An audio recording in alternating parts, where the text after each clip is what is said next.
pronomes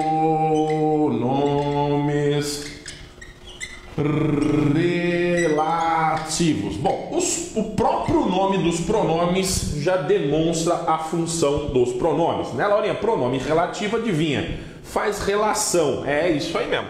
Conecta as oraçõezinhas bonitinhas, beleza? Que nós temos. Além de tudo isso, os pronomes relativos, eles introduzem oração subordinada adjetiva. Os pronomes mais lindos que nós temos no planeta. Nós temos dois grupos de pronomes relativos, ok? Dois grupos. Nós temos um grupo que se chama, olha que bonitinho, um grupo que se chama grupo anafórico. Márcio, o que é um pronome anafórico? Eu disse para vocês na aula passada o que é um pronome anafórico, chuchu.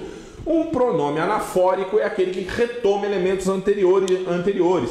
Retoma elemento anteriormente citado, né? Quais são os pronomes que fazem isso? Olha lá, o que, o qual e o quem e o onde. Esses são os pronomes que se chamam pronomes anafóricos, beleza? Até colocar aqui um Szinho para nós termos ali anafóricos bonitinhos com plural, beleza? Então, pronomes anafóricos. Aí você tem o quê? Aí você tem o pronome catafórico.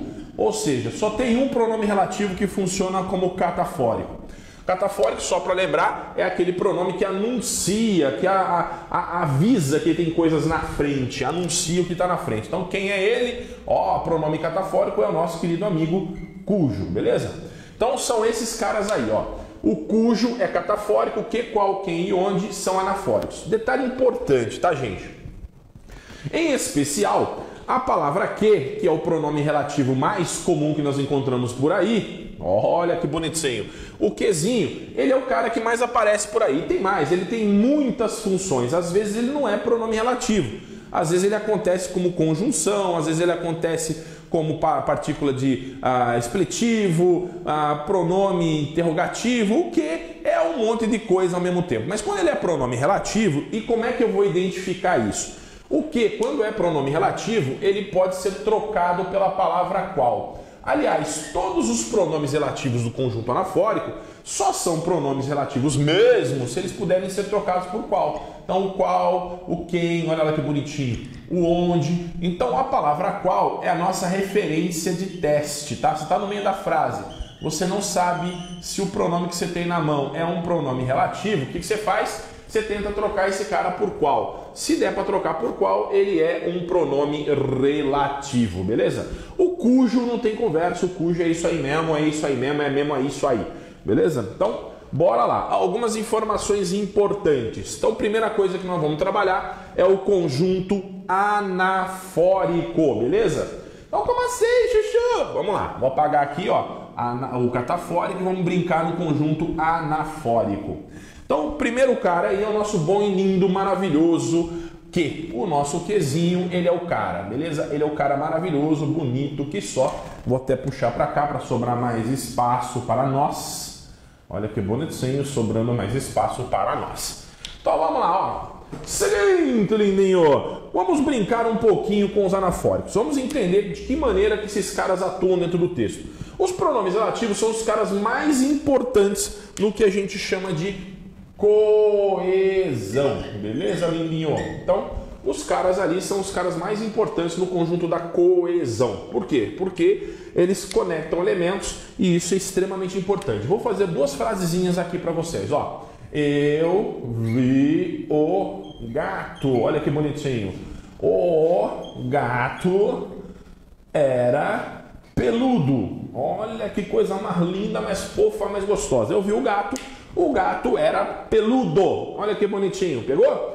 Legal. Você vai perceber que nós temos duas vezes a palavra gato aqui. Então, quando você vai juntar essas frasezinhas, uma dessas palavras gato vai virar um pronome anafórico aí do grupo de cima, beleza? Então vamos lá. Você pega, por exemplo, aqui, ó, eu tenho esse gato aqui e eu tenho esse gato aqui, beleza? Eu vou juntar essas duas frases e vou atuar. Olha que bonitinho. Então vamos lá. Vou primeiro manter essa aqui, ó. Eu vi o gato que era peludo.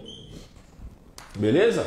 Então vamos entender o que aconteceu, Chuchu. Olha lá, aquele gato lá de cima, ele virou esse gato aqui de baixo, ok? Aliás, esse quezinho aqui de baixo. Então, é isso que o pronome relativo faz. É basicamente isso que o pronome relativo faz. Ó, esse gato de cima é exatamente esse mesmo quezinho de baixo aí, certo?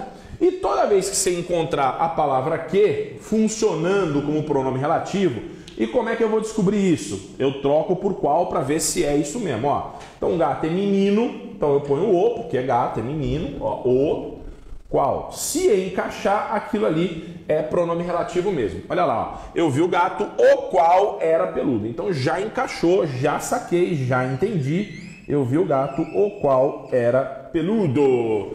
Maravilhoso, beleza? Olha que bonitinho, maravilhoso. Olha que coisa mais fofucha do mundo. Olha lá, ok? Legal. O que e o qual automaticamente retomam o antecedente, beleza? Isso aqui é função anafórica. Então, ó, o que ele sempre retoma o elemento anterior. Tudo bem? Bonitinho? Olha lá. Tudo bem, tudo bem, tudo bem. Claro que eu poderia ter utilizado esse que aqui, ou esse gato aqui para substituir e daria na mesma, tá? Só para você entender o que seria, ó.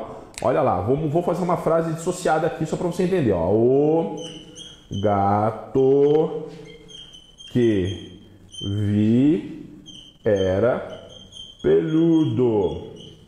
Olha lá. Então, o gato que eu vi era peludo. Olha que bonitinho. Tá vendo esse aqui? Mesma coisa, ó, Chuchu. Ele retoma o antecedente dele aqui, ó. A diferença é que eu troquei esse gato aqui e não o outro, tá? É a mesma coisa. E claro, do mesmo jeito dá para você trocar por qual, ó. O gato, o qual vi. Simples assim, entendeu? Todo mundo understand? Então esse é o primeiro passo aí dos pronomes relativos. Pronomes relativos. Então grupo anafórico ainda, hein? Então vamos lá. Esse trocar por qual aqui, ó, esse trocar por qual pode resolver um problema bom, um problema maneiro, que é um problema de ambiguidade. Como é que é essa história, Márcio? Atenção, atenção, atenção. Quem vem lá? Quem vem lá? Atenção, quem vem lá? Bonitinho, bonitinho, maravilha. Olha lá, atenção, quem vem lá? Bom, lindos, olha lá. Ambiguidade. Claro, com que o que eu vou dizer para vocês aqui necessariamente não acontece sempre, tá? Vou explicar para vocês por quê. Então vamos lá. Vamos, olha que bonitinho, vamos à casa de Arnaldão, que era horrível. Então olha que bonitinho. Vamos à casa de Arnaldão, que era horrível. Beleza? Anotou, anotou, anotou? Oh, olha lá, vamos à casa de Arnaldão, que era horrível. Bom, qual é o problema aqui, Márcio? O problema é que esse quezinho fantástico que aqui está, olha que lindo que ele é, ó. Esse quezinho fantástico que aqui está, ele na verdade, ele é invariável. O que significa isso, Márcio? Significa que esse cara aí, ele não tem uma conexão clara com o antecedente. O problema é que, na verdade, nas outras frases que eu pus para vocês, nós tínhamos um antecedente só. Aqui nós temos mais de um antecedente possível. Então, isso que eu vou explicar só vai funcionar em que situação, Márcio? Só vai funcionar quando houver mais de um antecedente possível e quando, olha lá, eu só vou conseguir resolver problema de ambiguidade se houver mais de um antecedente possível e esses antecedentes possíveis anteriores aí, se eles tiverem algum tipo de diferença, ou no gênero ou no número, tá? Então, ó, vamos à casa de Arnaldão. Casa é feminino, Arnaldão é masculino. Beleza, Chuchu. O que está retomando quem, ó? O que está retomando qualquer um dos dois. Calma lá. Ó, vamos lá. O que é antecedente? O antecedente é o cara que ele vai retomar. Quem que é horrível? Você não sabe se é o Arnaldão ou se é a casa. E você, aí, claro, você não sabe quem é. O que não me dá clareza, porque o que ele é um pronome invariável. Ele não tem gênero e não tem número. Então, para resolver o problema de ambiguidade, eu tenho que fazer o quê? Eu tenho que criar uma maneira de conectar aquilo de forma mais direta. Isso só dá para fazer, repito, se os antecedentes possíveis tiverem gênero e ou número diferentes, ok? Então, se tiverem gênero ou número... Isso, depende. Quer ver, ó? Se eu colocar aqui o qual... Olha que bonitinho. Eu estou retomando Arnaldão. Se eu pegar aqui o qual, eu estou retomando Arnaldão. Beleza? Mas eu posso também, de repente, se eu quiser, fazer assim, ó. A qual. Então, ó. Se eu disser a qual, eu estou retomando casa. Então, essa é a diferença básica. Entendeu? Então, olha lá. Olha que bonitinho. Aqui eu estou fazendo o Arnaldão. E aqui eu estou fazendo casa. Então, basicamente, isso só dá para fazer, repito, isso só dá para fazer se os antecedentes aqui tiverem gênero ou número diferentes. Beleza? Porque se tiverem se nós tivermos aqui dois meninos ou duas meninas, ou dois elementos no plural, ou dois elementos no singular com o mesmo gênero, dá problema. Aí não adianta, você tem que refazer a frase. Beleza, chuchus? Tudo bem? Então, ó, quando você puder, né, você troca ali o quezinho por qual. Por quê? Porque você consegue fazer ali uma conexão um pouco mais clara. Né? O qual ele conecta mais diretamente. Por quê? Porque ele tem gênero. Ó, menina, menina, menino. Então eu vou retomar só elemento no plural, no masculino. Vou retomar só elemento no feminino. E se eu tivesse aqui os quais, eu retomaria um elemento no masculino plural. Tudo bem? Particularmente gosto muito de usar qual, porque se direciona mais claramente aí os elementos. Ok? Maravilha. Então, ok. Ainda falando dos caras que são anafóricos, beleza? Vamos lá, olha que bonitinho. Vamos aqui, o onde. O onde, chuchu, olha que bonitinho. O onde, ele é um pronome relativo anafórico, beleza? Só que é o seguinte, esse cara aqui, ele só pode retomar ideia de lugar. É isso aí, ó. Retoma ideia de lugar. E tem mais, tá? Lugar físico. Físico. Você vai ver o que significa exatamente isso, tá? Ó. Então vamos lá. Você não pode colocar onde em qualquer lugar. Eu sei que muita gente adora usar onde porque é mais bonito, né? Mas não pode. Quer ver, ó? A casa onde moro é linda. Olha que coisa mais fofa do mundo. A casa onde moro é linda. Linda, linda, linda. Tá vendo esse onde aqui, chuchu? Então, ó, esse onde aqui, ele está retomando o elemento anterior. E o elemento anterior que ele está retomando, ó, é casa. Agora, o mais importante de todos aqui, tá? De tudo. O importante aqui de casa é que casa é um lugar físico, um lugar real, tá? Então eu posso usar o onde. Por que você está falando isso? Porque existem situações em que a gente não tem ideia de lugar assim. Então olha lá. Atenção. Lugar Ops, que é isso? Olha lá. Lugar virtual. É isso aí. Que papo de louco, mano. O que é lugar virtual, ué? Que lugar virtual? Tipo internet. Olha lá, vamos lá. Quer ver? Olha lá. A situação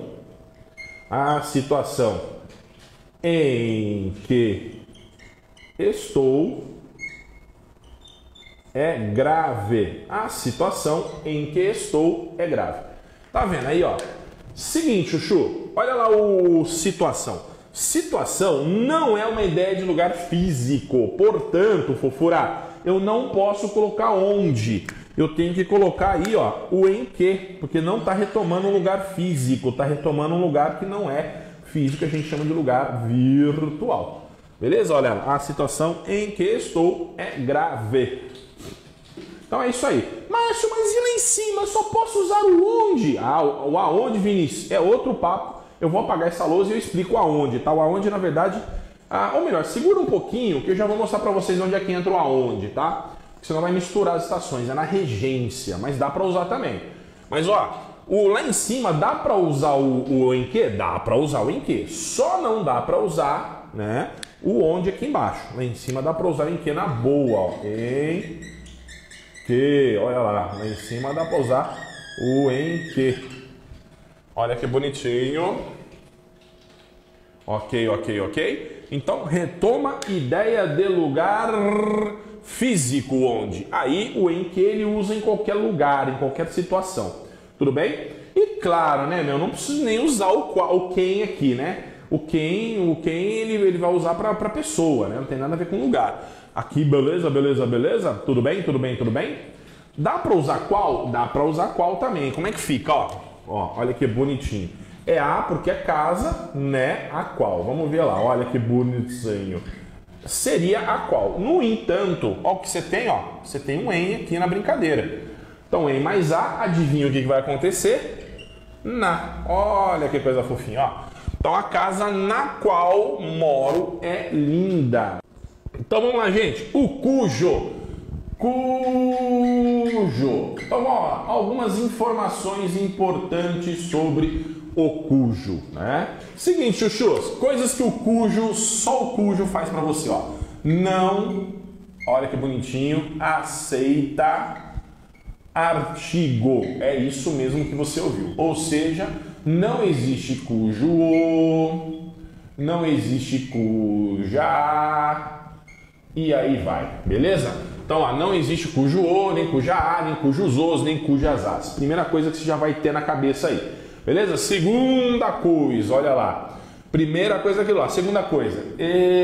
Estabelece ideia de posse.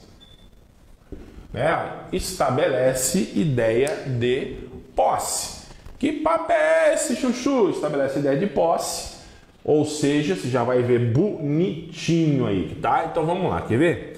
Vamos fazer aqui, ó. Eu vi o rabo do gato. O gato era peludo. Então, ó, eu tenho essas duas frasezinhas separadas aí.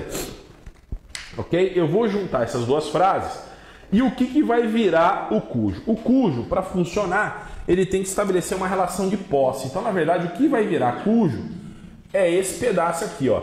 Eu vi o rabo do gato, tá? É isso aí que vai virar cujo. Então, na verdade, tudo isso aqui, ó, olha que bonitinho, vou ter que colocar com um grifo diferentezinho aqui, ó. Tudo isso aqui, ó, vai virar, tudo isso aqui vai virar o cujo, tá? Porque o cujo tem que estabelecer uma relação de posse. Então, vamos ver como é que fica aqui, ó, embaixo na frase montada, ó. O gato cujo rabo vi era peludo. Olha que coisa mais bonitinha aqui, ó. Então vamos lá. O gato cujo rabo vi era peludo. É isso aí, ó. Olha que coisa mais bonitinha. Então, o que você tem aqui, ó? Você tem cujo rabo vi é a mesma coisa que vi o rabo do gato. É isso que você está lendo ali, ó. Então, ó, cujo rabo vi é a mesma coisa que vi o rabo do gato, beleza? Detalhes importantes de nós dois. Vocês vão ver que existem dois níveis de informação, ó.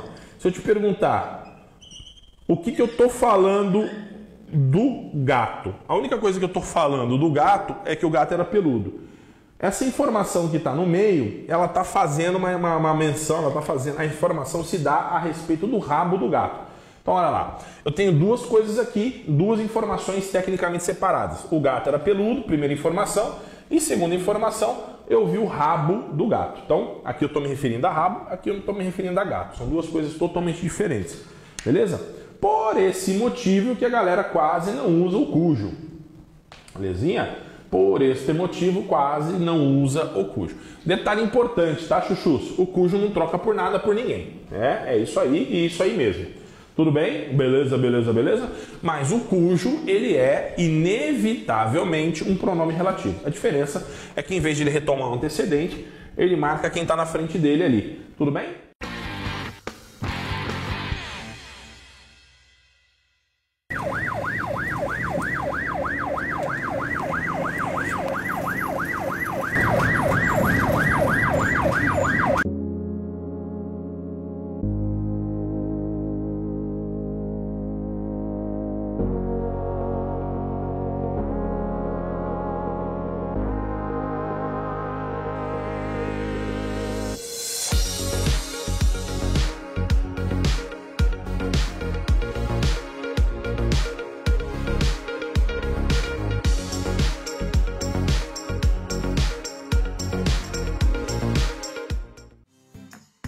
conhece o Clube Confiança?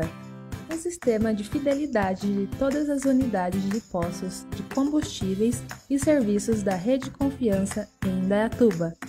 Através de um pequeno cadastro em qualquer abastecimento ou consumo nas conveniências e serviços da Rede Confiança, acumule pontos e resgate em prêmios. Confiança no nome e no combustível também.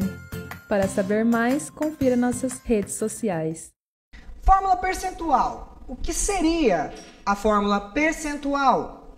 Ela representa a percentagem ou porcentagem em massa de cada elemento no composto. Frisa bem que é em massa, tá bom, galera? Não é em quantidade de matérias. Então vamos lá ver, por exemplo. A massa da molécula sempre vai representar 100%, ok? Como que ficaria a fórmula percentual do metano? Que a fórmula molecular dele é CH4. Bem, qual é a massa do carbono? 12 unidades atômicas. E do hidrogênio? 1. Temos um único carbono. Então, de carbonos, temos uma massa total de 12 unidades. O hidrogênio, nós temos 4. Então, o total de massa do hidrogênio é 4 unidades atômicas. Beleza? Isso me dá uma massa de 16 unidades atômicas. Isso aqui é a massa molecular, então ela corresponde a 100%. Ok? 12 unidades atômicas corresponde a quantos por cento? E 4 unidades atômicas corresponde a quantos por cento? Né? Então a gente vai fazer o seguinte, olha lá. 16 é 100%. Eu não falei que era só a regra de 3? Taca-lhe pau na regra de 3. 16 não é 100%? Então 12 vai ser quantos por cento? Faz a regrinha de 3 aí e a gente vai chegar que a quantidade é exatamente aí. Opa, pulei. 75%. Beleza? Fiz a regrinha de 3, cheguei no valor de 75%. E agora o hidrogênio, vamos lá ver? Vai ter que ser 25%. Por quê, professor? Veja, o 100% não é o total, 75% é só carbono. Fica faltando quanto para 100%? 25%. Então você não precisa nem fazer cálculo, mas se você fosse fazer, faz a regra de 3. 16 é 100%. 4, porque tem que lembrar que hidrogênios são 4 hidrogênios, cada um com massa 1. Então 4 gramas correspondem a quantos por cento? E aí você vai chegar em 25%. Beleza? Que é isso aqui, ó.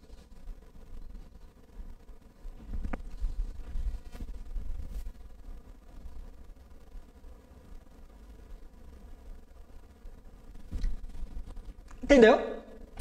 Fácil, né? Olha lá. Então, se a gente for representar essa fórmula percentual, a gente vai dizer o seguinte, ó, são 75% de carbono para 25% de hidrogênio. A gente representa desse jeito, com as porcentagens ou percentagens aqui embaixo, beleza? Então, outra fórmula, né, para se expressar o CH4 é C75%, H25%.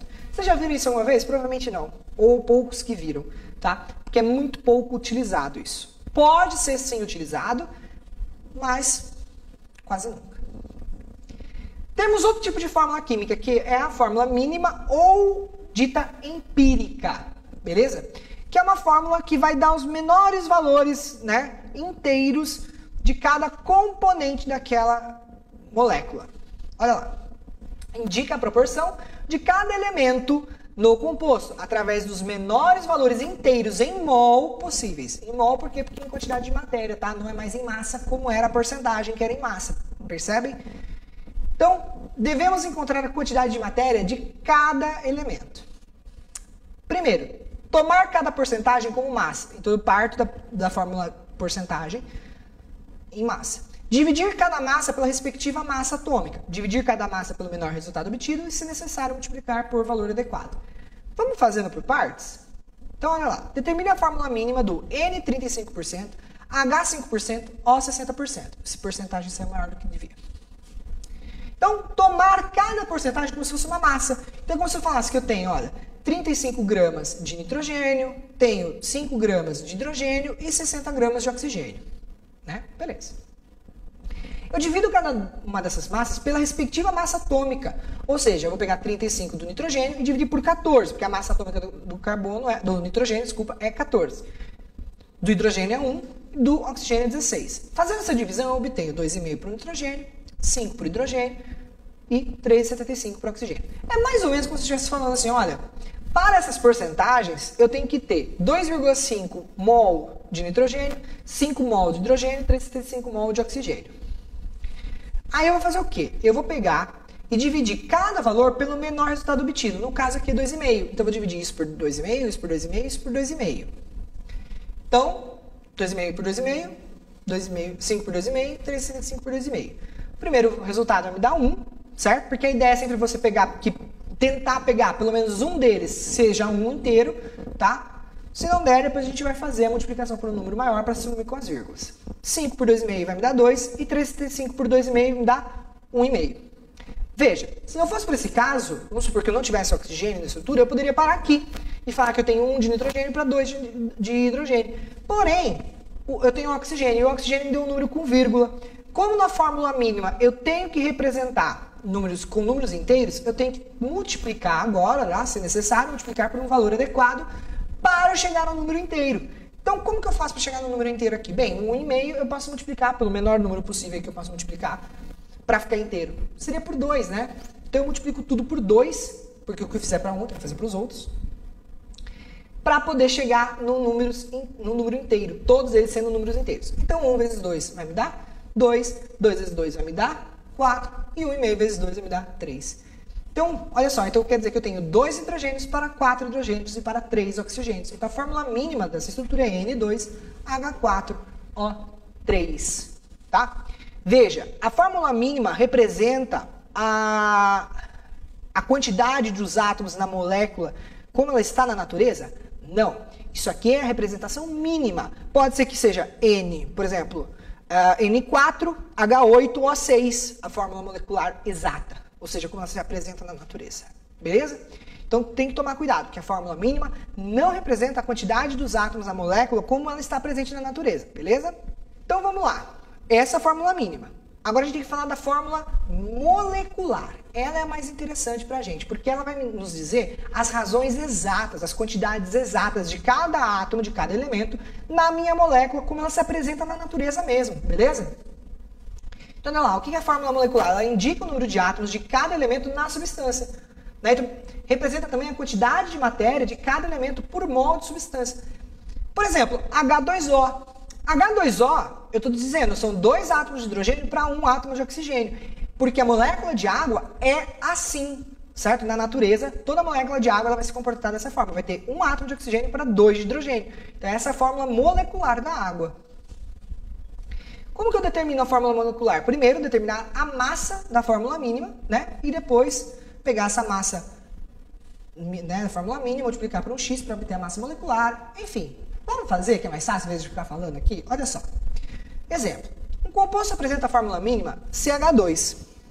Sabendo que sua massa molecular é 42 unidades atômicas, determine sua fórmula molecular. Bem, então beleza. A minha massa molecular é 42 unidades atômicas, ou posso pensar que a massa molar é 42 gramas por mol. Olha só, beleza? Já posso pensar dessa forma. Então, dados. O carbono, a gente sabe que a massa dele é 12 unidades atômicas e o hidrogênio é 1. Vou determinar a massa da fórmula mínima. Se eu pensar na fórmula mínima CH2, seriam 12 do carbono mais 2 de hidrogênio, vai me dar 14. Então, na fórmula mínima, a minha molécula deveria ter massa de 14 unidades atômicas. Beleza. Vou fazer a próxima etapa. Vou pegar a massa da fórmula mínima, multiplicar por um x para ver como eu chego em 42. Né? Quantas vezes esse 14 tem que ser multiplicado, tem que ser somado para chegar em 42. E aí eu descubro que esse x vai valer 3, certo? Então é como se eu tivesse 3 vezes dessa molécula nessa fórmula mínima, como ela está representada, certo? Para chegar em 42 unidades atômicas. Então eu pego esse 3 e multiplico pela fórmula, né? E faço vezes um x para achar a fórmula molecular. Né? Multiplico pela fórmula mínima e faço vezes um x para chegar na fórmula molecular. Como assim, professor? Veja só. Passa a régua, pega lá. Então eu faço isso vezes 3. Então eu vou chegar em C3HC, que é justamente a fórmula molecular. Ok? Quer voltar aqui? Esse 3 aqui, então, ele vai nos representar a quantidade de vezes que isso precisa se repetir para chegar no 42, que é a fórmula, né, é a massa molecular aí. Deu para entender isso? Vamos voltar mais um pouquinho para ficar mais claro? Então, aqui são as etapas. Eu vou determinar a massa da fórmula mínima. Segunda etapa, pegar a massa da fórmula mínima, multiplicar por um x que eu não sei, para encontrar a massa molecular, ou seja, a massa molecular real, ok? Essa é a massa molecular da fórmula mínima. Devo multiplicar por um x, que eu não sei qual é, para achar a massa molecular real, que eu sei qual é. Vou pegar a fórmula mínima, multiplicar pelo x que eu encontrei lá em cima, para encontrar a fórmula molecular real, certo? Então vamos passo a passo. Nesse exemplo, nós temos aqui o CH2 como fórmula mínima. Mas a gente sabe que a massa molecular desse composto, que tem fórmula mínima CH2, tem 42 unidades atômicas. Então, qual que é a fórmula molecular desse composto real aí? Bem, partindo para os dados. Temos 12 unidades atômicas para o carbono e uma para o hidrogênio. Primeira etapa, determinar a massa da fórmula mínima. Ok. Determinando a massa da fórmula química. A fórmula química é composta por um átomo de carbono, então me dá 12 unidades atômicas. E é composto por 2 átomos de hidrogênio, então me dando 2 unidades atômicas, que dá um total de 14 unidades atômicas. Beleza, essa é a massa da fórmula mínima. Agora, segunda etapa, pegar a massa da fórmula mínima, multiplicar por um x, que eu não sei qual é, para encontrar a massa molecular real. Então, fazendo isso, eu chego em 14 vezes o x, que tem que dar 42, porque 42 é a massa, né, molecular real, aquela que eu já conheço. Esse x, então, é o 3, né? Porque 3 vezes 14 vai me dar 42. Beleza, já encontrei, é o 3. Terceiro ponto, pego a fórmula mínima, multiplico por esse 3, multiplico por esse x que eu acabei de encontrar, para encontrar a fórmula molecular. Então, olha só, a fórmula mínima é o quê? CH2. Então, pego o C, multiplico por 3 e o 2 multiplico por 3 também, certo? Então, todos esses índices aqui eu vou multiplicar por 3. 1 vezes 3 vai me dar 3, 2 vezes 3 vai me dar 6, certo? O 42, ele veio do nosso enunciado, olha só. Aqui é um exemplo de exercício que pode aparecer para vocês, tá? Olha lá aqui no enunciado, ele está mostrando para você, ó, a fórmula, a massa molecular é 42, tá vendo? Ele está falando que a massa do composto é 42, só que o composto está sendo representado com uma fórmula mínima. Agora ele quer que você encontre a fórmula molecular. Beleza? Porque a gente sabe que a fórmula mínima não é a fórmula real. Não é como a molécula se apresenta na natureza. Ela vai se apresentar na natureza aqui, ó. Vamos ver. Deixa eu passar as etapas. Ela vai se apresentar na natureza como C3H6. Beleza? Essa é a molécula real na natureza. Ok?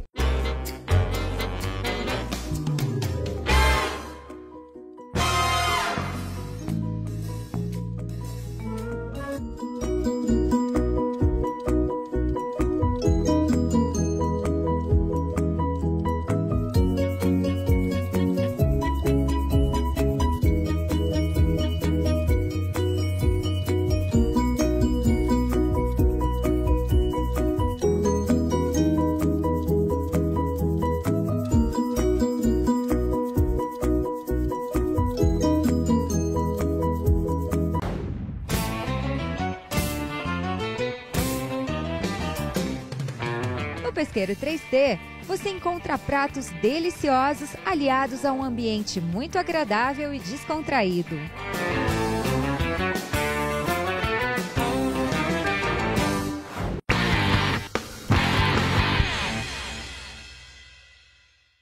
Olá, galera! Aqui é a professora Enia, professora de matemática, que está convidando todos vocês para assistirem algumas aulinhas super legais aqui na TV Sol, tá? Não percam, vocês não vão se arrepender, tá? Espero vocês aqui na TV Sol.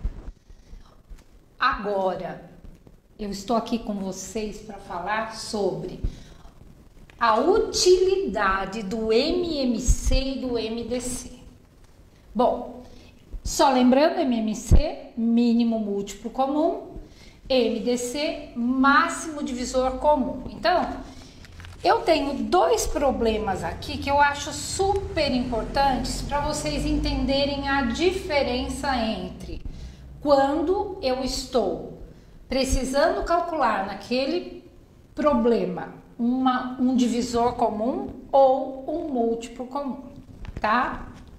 Eu vou ler com bastante atenção para vocês, o exercício que fala de um marceneiro. Então ele fala assim, olha, seu Flávio, o marceneiro dispõe de 3 ripas de madeira que medem 60 centímetros, 80 centímetros e 100 centímetros. Essas medidas, elas dizem respeito ao comprimento de cada ripa de madeira. Aí ele fala assim, ele deseja cortá-las em pedaços iguais e de maior comprimento possível. Qual a medida procurada? Tá aí a dica, gente. Ele quer cortar, cortar é dividir no maior pedaço possível, máximo, que seja de mesmo tamanho para todo mundo, comum. Então, esse meu exercício do senhor Flávio, essa minha situação do senhor Flávio, diz respeito ao meu máximo divisor comum. Então, eu vou colocar a estrutura e a gente está falando do senhor Flávio. Vamos colocar como se fosse o nosso primeiro exemplo. E o senhor Flávio tem 3 ripas de madeira que medem 60 centímetros, 80 centímetros e 100 centímetros. O máximo divisor comum vai me dar o maior pedaço possível para cortar essa madeira, que seja igual para todo mundo, e aí vai dar tudo certo, ok? O que a gente viu do MDC? Vamos repetir o processo do algoritmo, né? Que é o processo da nossa divisão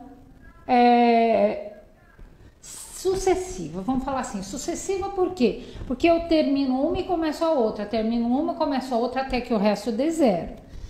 A nossa regra é sempre pegar os 2 maiores números, porque assim eu termino mais rápido. Tá? Então vamos lá. Eu vou usar o 100 e 80. 100 e 80. Bom, a gente sabe que numa divisão eu tenho o quociente e tenho o resto. Então a gente vai anotar aqui os quocientes que vão ficar na linha de cima e os restos que vão ficar na linha de baixo. Como são números fáceis de fazer, a gente vai fazer a operação mentalmente, tá? Então, quantas vezes o 80 cabe dentro do 100? Uma vez só. Uma vez o 80 dá 80 para 100, sobram 20. E a regra é, eu tenho que chegar no meu resto 0. E ele não é 0 ainda. Então, a gente repete o resto lá na frente e divide os 2 últimos. 80 dividido por 20 dá 4 e não sobra nada. Só que eu ainda tenho mais um número lá em cima. Então, o que eu vou fazer? Eu vou providenciar um outro algoritmo. Vamos desenhar ele aqui, ó. Vamos providenciar um outro algoritmo para a gente fazer o número que eu ainda não usei e o resultado dessa operação. Então, vamos lá. Eu ainda não usei o 60 e eu vou dividir pela resposta do anterior, que é o 20. Vamos escrever, então? Vamos melhorar esse 0 aqui, né, gente? Vou colocar o 0 aqui, ó. O quociente fica na linha de cima e o resto fica na linha de baixo. E aqui a gente já viu que 60 dividido por 20 dá 3 e não sobra nada. Não sobra nada, dá 3 e não sobra nada. Então, 20 é o meu maior divisor comum entre eles. Portanto, o senhor Flávio, ele queria cortar as 3 ripas de madeira em pedaços iguais com o maior tamanho possível. Então, qual deve ser a medida procurada? Então, a minha medida procurada é de 20 centímetros. Ah, então esse problema falou em cortar, dividir, repartir, separar, distribuir na maior quantidade possível e comum, MDC. Um segundo exercício é esse aqui, olha lá. Vamos pensar assim, olha. Hoje, 2 namorados estão de folga no trabalho. O rapaz tem folga a cada 7 dias. Quer dizer, de 7 em 7 dias, ele tem folga. Quando eu falo de tanto em tanto, contar de 2 em 2 não significa escrever os múltiplos de 2. Contar de 7 em 7 não significa escrever os múltiplos de 7. Tá. Então, eu já descobri que esse meu problema ele vai propor um mínimo múltiplo comum. Por que menor? Porque ele está perguntando depois de quanto tempo, se o rapaz tem folga a cada 7 dias e a moça tem folga a cada 4 dias, hoje eles saíram de folga. Aí conta 4, a moça sai de folga, conta 7, sai o rapaz. Mais 4 aqui, mais 7 lá, mais 4 aqui, mais 7 lá. Qual é o próximo dia que eles vão ficar de folga juntos? Então, nós estamos falando de múltiplos, então a gente vai falar de MMC. Quais são os dias de folga deles mesmo? Ah, primeiro o rapaz a cada 7 dias, depois a moça a cada 4 dias.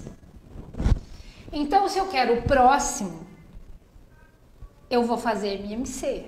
Então, a gente vai fatorar de forma simultânea e achar o mínimo múltiplo comum entre eles. Então, olha lá, eu tenho 7 e 4. Lembrem-se que aqui a gente só pode dividir por números primos. 2, 3, 5, 7, 11, né? São os números primos. Até que todos os quocientes se transformem em 1. Então, eu tenho lá 4 divide por 2, então 7 não divide, eu copio. 4 dividido por 2 dá 2. Divide por 2 de novo, dá 7 e 1. E como 7 é um número primo, a gente vai dividir por 7, porque o número primo só divide por 1 e por ele mesmo. Então, vai dividir por 7, que deu 1 e 1. E multiplicando tudo isso daqui, eu tenho meu menor múltiplo comum. Então, 7 vezes 2, 14. 14 vezes 2, 28. Aí a gente chegou à conclusão que o próximo encontro deles será após 28 dias. Então, agora, vamos ver se vocês entenderam mesmo a diferença entre os problemas. O primeiro falou em cortar, dividir, repartir num tamanho comum e o maior possível. MDC. Daqui, né? MDC. O segundo falou em catalogar algumas coisas que acontecem de forma constante. E de forma constante eu estou falando de múltiplos. E a gente está propondo então um próximo encontro. Logo, mínimo múltiplo comum tem a palavra-chave que as coisas acontecem de tanto em tanto tempo e eu quero saber qual é o primeiro encontro a partir daquele que eu já conhecia. Qual é o próximo acontecimento? E aí a gente tem separadinho problemas que são de MMC e problemas que são de MDC. Mínimo múltiplo comum, máximo divisor comum, tá? Espero que vocês tenham entendido, porque isso é muito importante. Bom, gente, terminamos a nossa aula de hoje, mas eu quero que vocês continuem aí, porque tem mais novidade, tem mais aula, mais coisa legal para vocês. Não saiam da frente da tela, tá bom? Até mais!